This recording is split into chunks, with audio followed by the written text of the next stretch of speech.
कहानी ये थी कि उतंक एक विद्यार्थी था, अपने गुरुजी के आश्रम में रहता था। तो उसने गुरुजी से कहा कि हमारी इच्छा है कि हम आपको कुछ गुरु दक्षिणा दें। तो गुरुजी ने कहा कि ठीक है, तुम्हारी इच्छा है तो अपनी गुरु माता से जाके पूछ लो, मुझे तो कुछ नहीं चाहिए।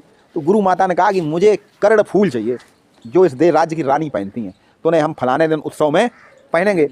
तो वो जो लड़का चल दिया।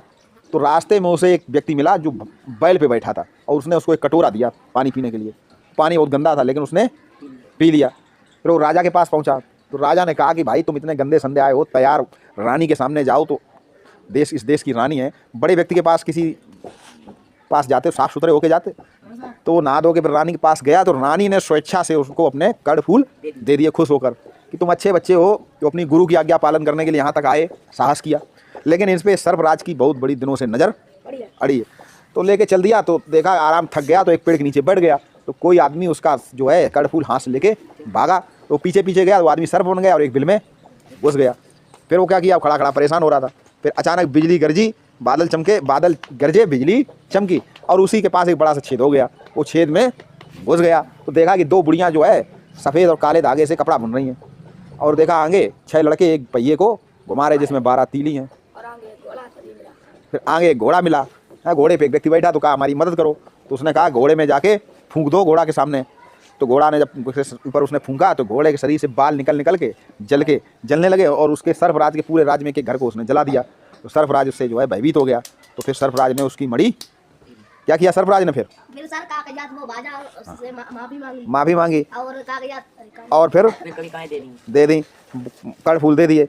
उसके बाद वो है जो है उतंक घोड़े पे बैठ गए, कुछ ही क्षणों में आश्रम पे आ गया और अपनी गुरु माता को कड़ फूल दे दिए। तो गुरु माता ने कहा तुम बहुत अच्छे मतलब अच्छे बालक हो।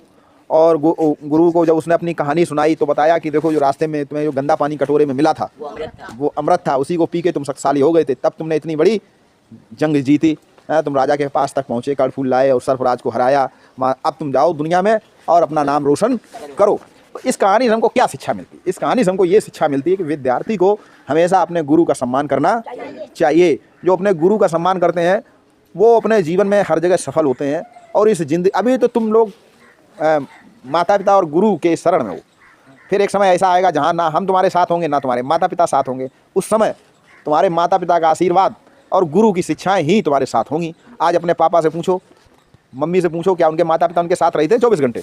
क्या उनके गुरु उनके साथ रहते? लेकिन जो उन्होंने गुरु से सीखा वही जीवन उनके काम आ रहा। तुम भी जो यहाँ से सीख के जाओगे अपने जीवन में उसका लाभ लोगे, और नहीं सीखोगे तो जब तुम्हारे पास कुछ होगा नहीं तो लाभ क्या लोगे?